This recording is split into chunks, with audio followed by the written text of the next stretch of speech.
Hi there, I'm Brad. Welcome to the Bristol Show 2026, and I am joined today by Alan March of March Audio.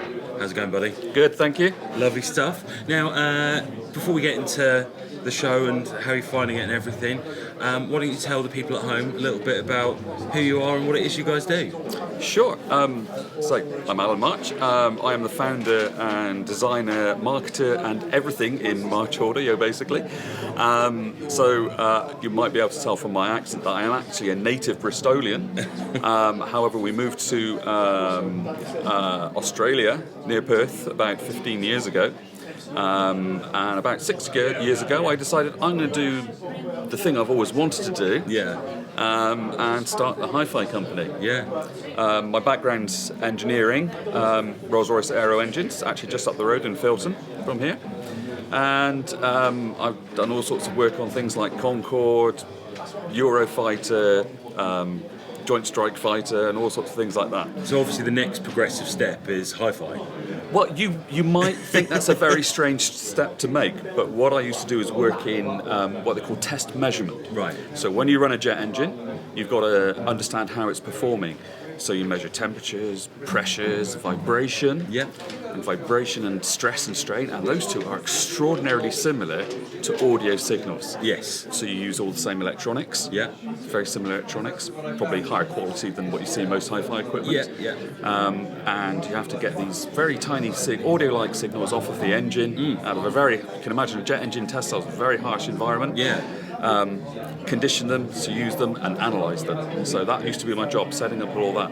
So that my background in sort of electronics and small signal engineering is directly applicable, believe it or not, to audio. Yeah, absolutely.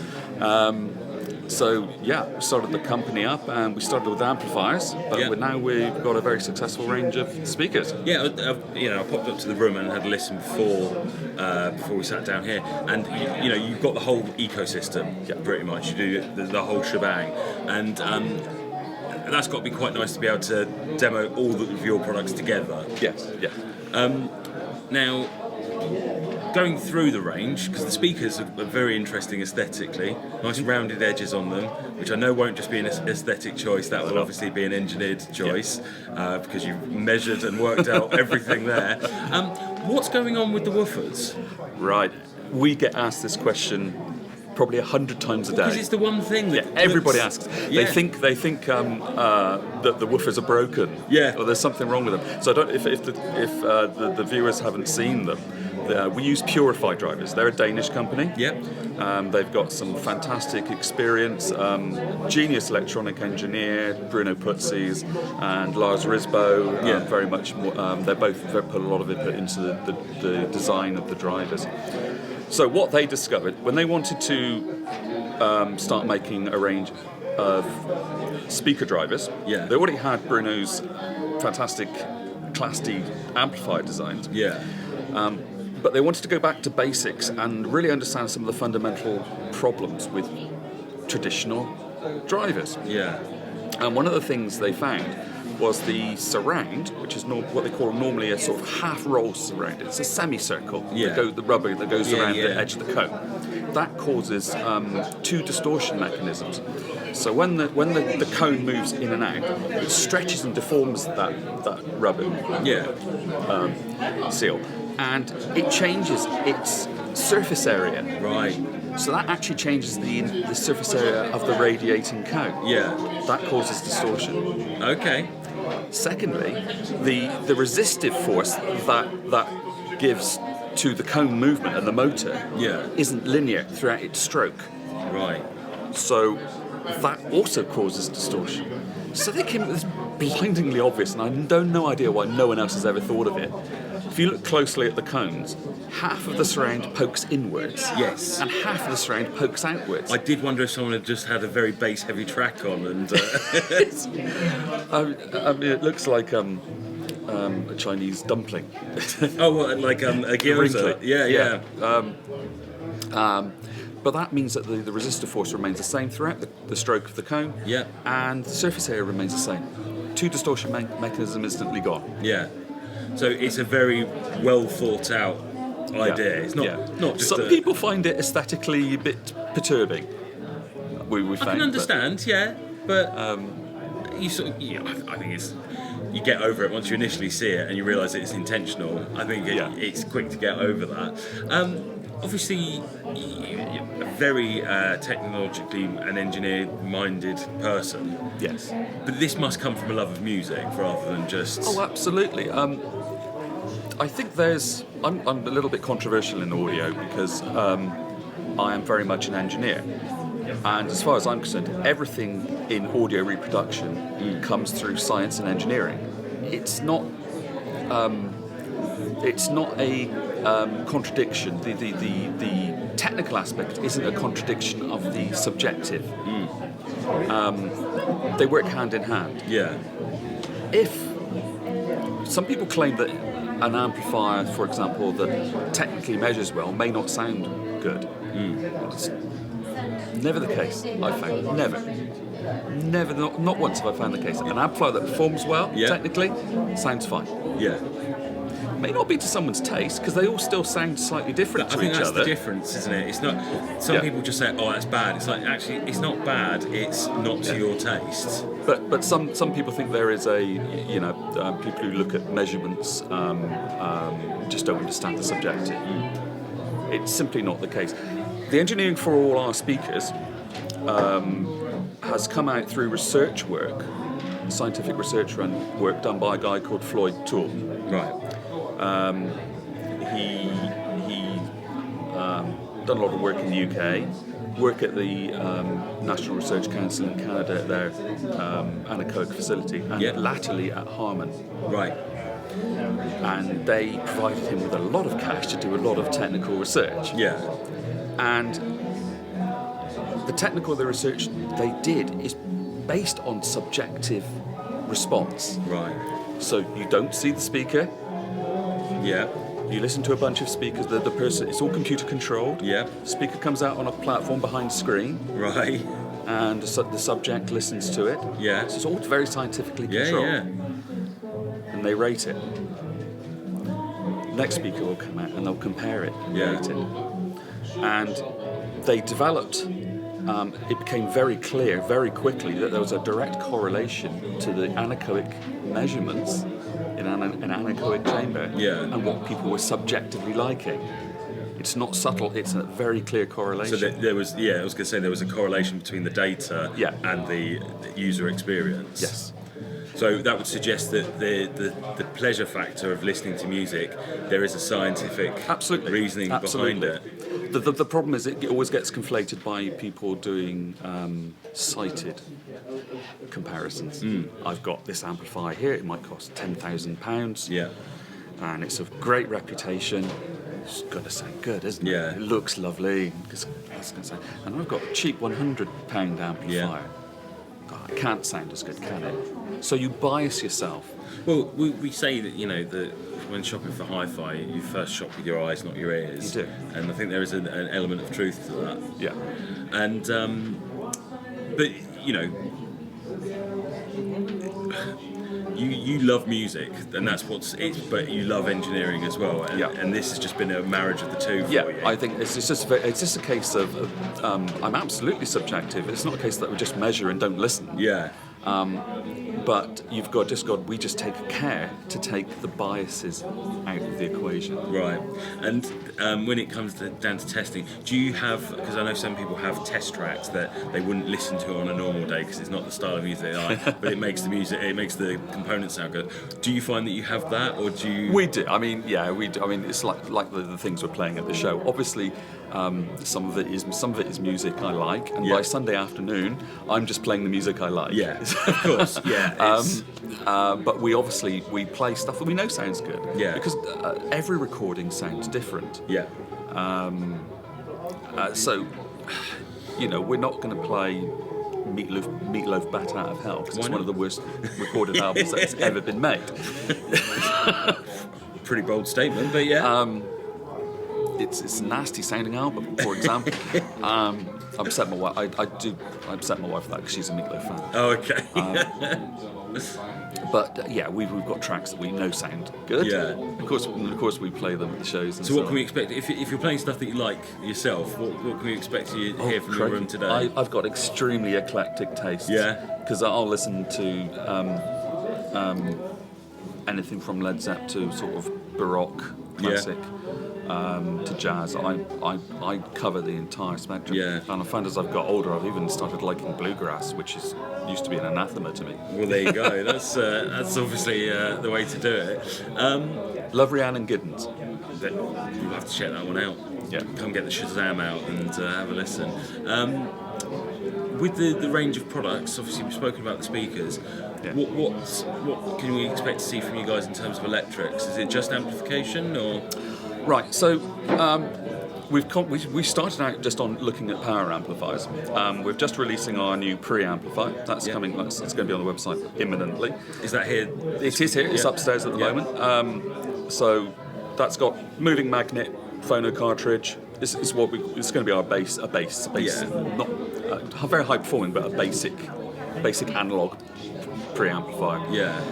XLR inputs. Because, again, a technical thing, our components are only balanced XLR. Yeah. You can still use them with an RCA source, with an adapter cable. Yeah. But RCA, I wish it would die a death because it is fundamentally technically Is that just flawed. because it's unbalanced or? It's so single-ended RCA. All things being equal, will sound no better, no worse than a balanced. But it has a fundamental problem where the screen, the low signal, is typically connected, or very often connected to Earth, mains Earth. Yeah. And you can get things like ground loops. Yeah. Worst case scenario, you'll get a hum. Yeah. Sometimes you get things like computer noises if you've connected up to a DAC. Yeah. Sometimes like that. That's all the noise getting into the ground circuit and going into the amplifier. So you're like, we're not going to deal with that. Yeah. XLR only. There is a very good reason why all professional systems use balanced XLR. Yeah. It just works, and you get other noise rejection with it, common mode noise rejection as well. Yeah. And anybody who says it doesn't sound as good as single-ended RCA is unfortunately misinformed, because they don't seem to realise that every single recording they've got in their collection has been recorded on balanced XLR systems. Yeah, for the most part. Yeah. Almost without exception. Yeah. Yeah, anything sort of post 1975 or something like that. Yeah. Right through from the microphone to the ADC. Yep. It's all balanced. Yeah, and it's funny though, because my background originally was in pro music. Yeah. I did my degree in studio recording and live sound, and there isn't as much care, even at a professional level, given to the quality of the XLR cable like there is in hi-fi.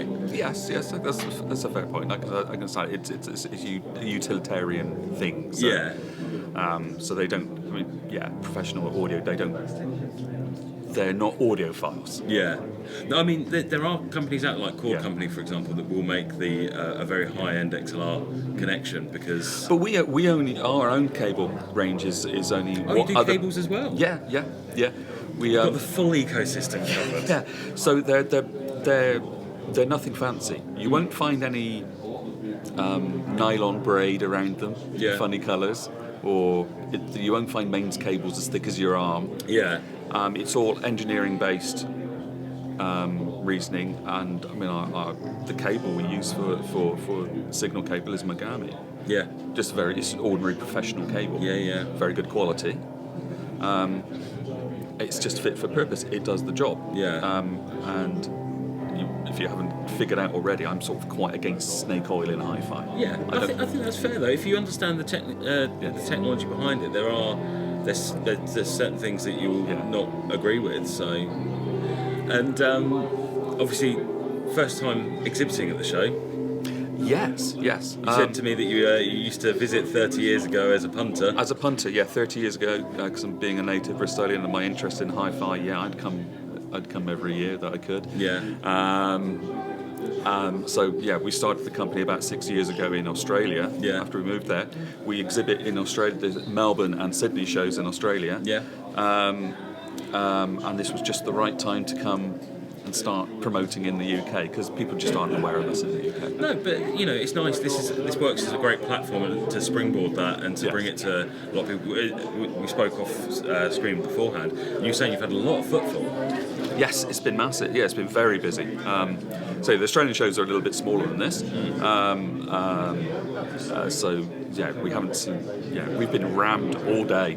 Standing room only most of the day.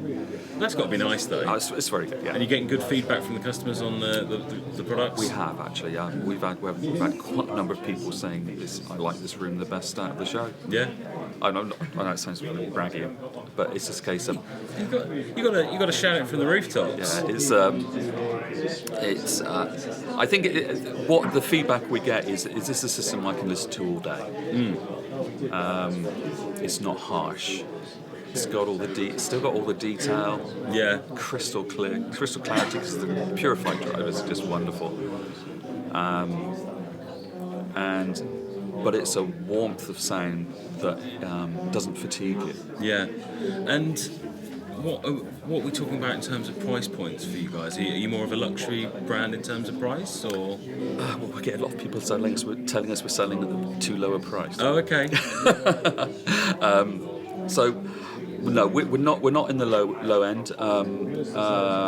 You'd say it's probably mid-range. Our speakers, for example, our small speaker starts at £3,700 I've got to think about this because I'm working in Australian dollars. You've got to do the conversion rate. And our big speaker, our Ukanon speaker, is more like £6,000. Yeah. So it's not extreme. No, but definitely sits within the mid-range table there. Definitely. Yeah. Yeah. No, that's cool. And have you got cause speaking to some of the other manufacturers, they always have sort of 5-6 products on the go at any given time, and they're always thinking about changing, improving. It sounds like you've put a lot of effort into the products in the first place, so probably no room for improvement on them. Well, there's always room for improvement.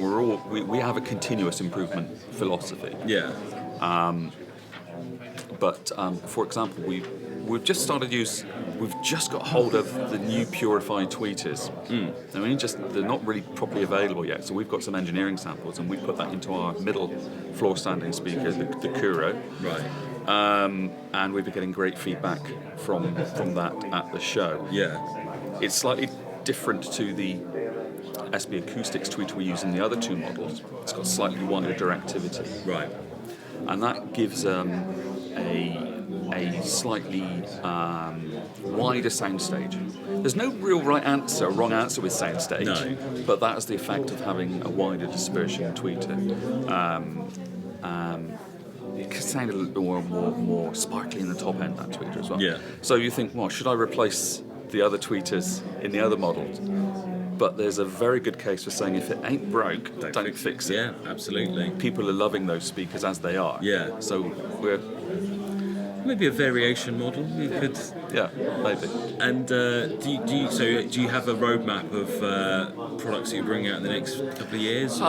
Yeah. So we're going to do some smaller speakers in the centre speaker for more, just to tackle the sort of home hi-fi market, and also a 3-channel power amplifier. Right. Because your centre, left and right are the important channels in your theatre system. Yeah. And we get a lot of people asking us and using our power amplifiers to improve their AV amplifiers. Sort of as the front end of an AVR. Yeah. So bang these our amplifiers onto them, and they get a lot better performance than the internal amplifiers in their AVRs. So because of that, there's actually been a lot of demand for a 3-channel amplifier to do that. And I tend to tell people, for all the surrounds and ceiling speakers and rears, just use the internal amplifiers. In its effects mostly. Yeah, of course. Ambience. Yeah. But it's 3 front channels. That are So important ones. That's the sort of what we can expect is that move slightly further into the home cinema market. Well, not really. One thing we certainly won't do is anything in terms of a processor. No. The licensing and all the development work for those, unless you're making very large quantities like the big guys, Denon, Marantz and so on, unless you can spread that licensing cost over a lot of product, Yeah. it becomes difficult. I've never thought about that really, and that's probably why you don't see a lot of independent manufacturers. That's why it's died. Yeah. Yeah. I mean, I think back to the Tag McLaren system I had. Yeah. That was what I would call a true hi-fi AV amplifier. Yeah, of course. Very high performance. But those sorts of things seem to have disappeared now. The smaller manufacturers just aren't doing them. Well, it sounds like there's roadblocks in place that are stopping people from doing that. You've got to pay Dolby, you've got to pay HDMI, you've got to... Yeah, not financially viable. No, it's not a realistic product. Oh dear. Well, do you think we'll be seeing you at the show again next year? Oh, definitely, yes. We'll be definitely coming back next year. Lovely stuff. So there you have it, people. If you want to have a listen and you can't make it this weekend, come back next year where Alan and March Audio will be exhibiting again. Alan, thank you very much for your time. Thank you for coming and joining me. And thank you for being at the show. Thank you. It's lovely to meet you. Thank you. Guys, you take care. Thanks for watching. Don't forget to like, subscribe and all that jazz. And hopefully see you next year. Take care. Bye now.